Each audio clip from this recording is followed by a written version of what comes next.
kasaysayan, kababalaghan, politika, current events, at iba pa. Huwag magpahuli, ating alamin. Tuklasin dito sa Historiador. Filipino. Dahil sa laki ng iskandalo ng kurakutan sa proyekto ng gobyerno ay tila nakalimutan na ng mga bumabati ko sa Vice Presidente ang mga isyong gusto nilang talakayin laban sa kanya, kagaya ng hindi pa rin masagot-sagot kung saan napunta ang confidential fund noon, at ngayon naman ang mga travels nito abroad na ayon sa iba ay tila hindi na nagtatrabaho ang Vice kundi travel na lang ng travel. Sa pagharap ng Vice Presidente sa kongreso para sa budget ng kanilang opisina ay hindi ito nakaligtas sa mga mambabatas na gustong malaman kung magkano ang mga nagasta nito sa bawat biyahe na kanyang ginagawa. Narito ang kaganapan sa kongreso para sa 2026 hearing on proposed budget. From July 2024, I went to Germany. In December 2024, I went to Denmark. In January 2025, I went to Japan. In the third and fourth week of January, I went back to Japan. In February of third week and last week of February, I went back to Japan. On March, I went to Hong Kong. On March, I went to the Netherlands. On May, I went to Qatar and the Netherlands. On June, I went to Vietnam, Cambodia, and Malaysia. On June, I went to Australia. On July, I went to the Netherlands and the Republic of Korea.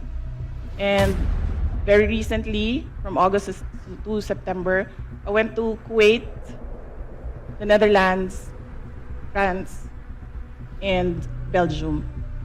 And number 3, no public funds were used for all my travels. I did not charge representation. I did not charge tickets.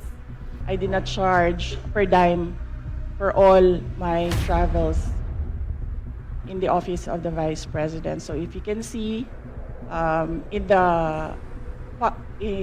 the breakdown of the budget of travel for Office of the Vice President, you can see that there was a zero amount for the Vice President. Follow up na lang po yung I'm personal sorry, po ba I'm ang sorry, lahat in the at interest of time, we have to proceed. magkano po ang ginastos ng opisina at staff? Kasi totoo po, wala daw ginastos ang Vice I'm Presidente. sorry. Parliamentary Magkano ang ginastos inquiry? I'm ng sorry, staff? I'm sorry. Thank you. Parliamentary Yes. inquiry. Madam Chair, I thought we're going to accord institutional courtesy to the office of the Vice President. Bakit po natin binabanatan?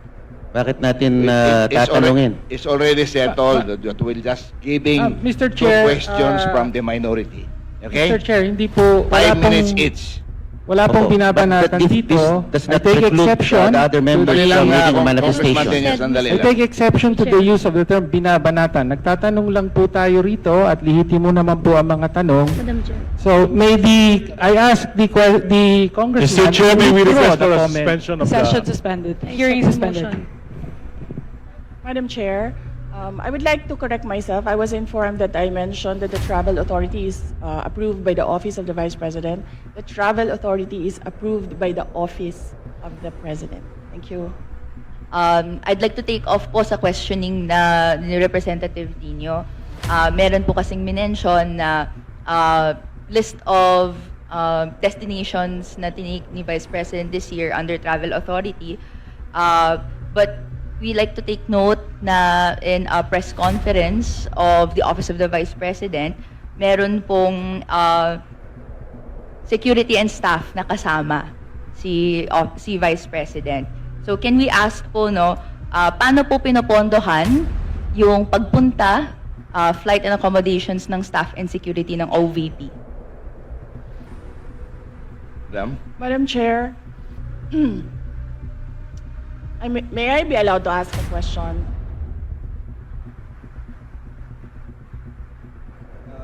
Depende sa nature, Madam Vice President. Yes.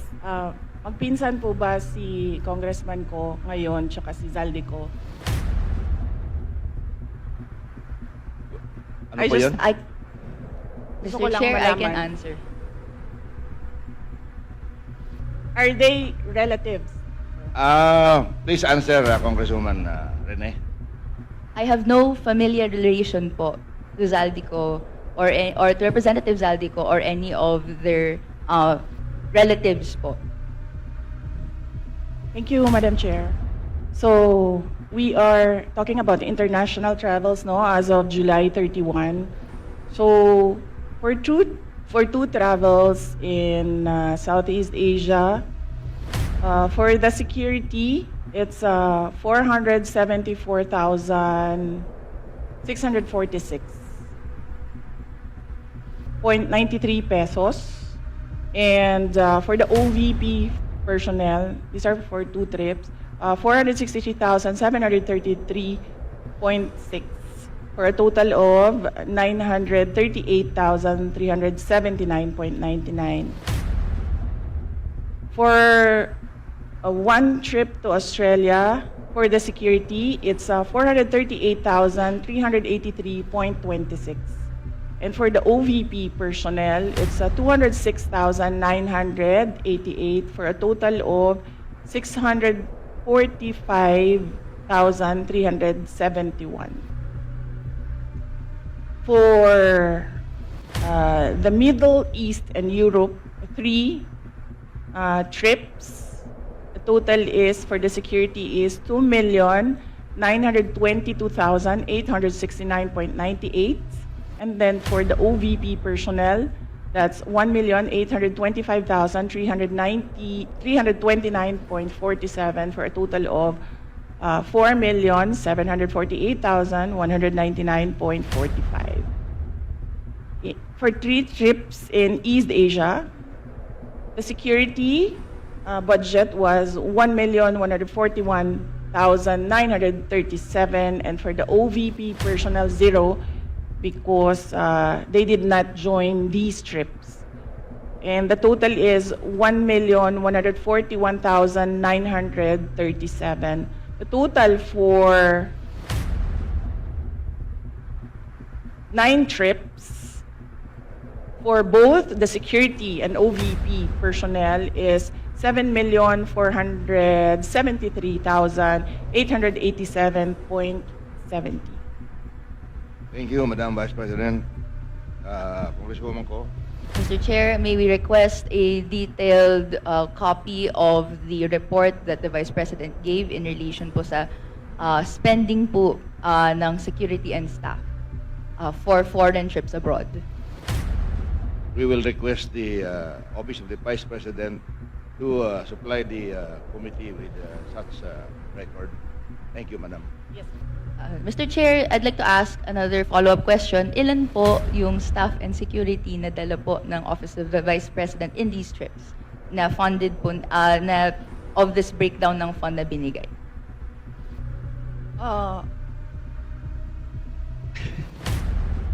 Luoy na kayo mong naong, sir ba? Kanang. Madam Chair, for the security, I understand they recommend, the Armed Forces of the Philippines recommend 3 to 4 security personnel, but the Office of the Vice President only approves 2 security personnel. And for the Office of the Vice President personnel, that's 1 ceremonial and diplomatic affairs employee, 1 for MPRD, that is the media relations and public affairs division, and then 1 for as assistant to the vice president. So those are the approved personnel who joins the vice president in her trips. So, to clarify, Mr. Chair, these personnel in total ay sinagot ng OVP fund of totaling 7.4 million pesos sa ating mga foreign trips. Madam Chair, not all foreign trips, as I mentioned.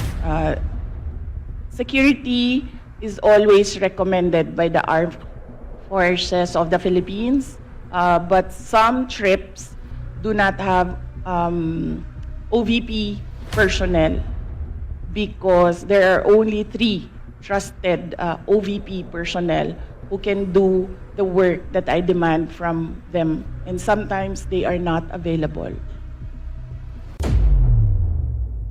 Okay. Congresswoman ko. Thank you, Madam Chair. So to confirm, ito pong mga trips na to that was mentioned, are these trips personal in nature that required po yung presence ng personnel and staff? Yes, sir, Mr. Chair, I believe, with all due respect with my colleague in the minority, I believe the question is irrelevant.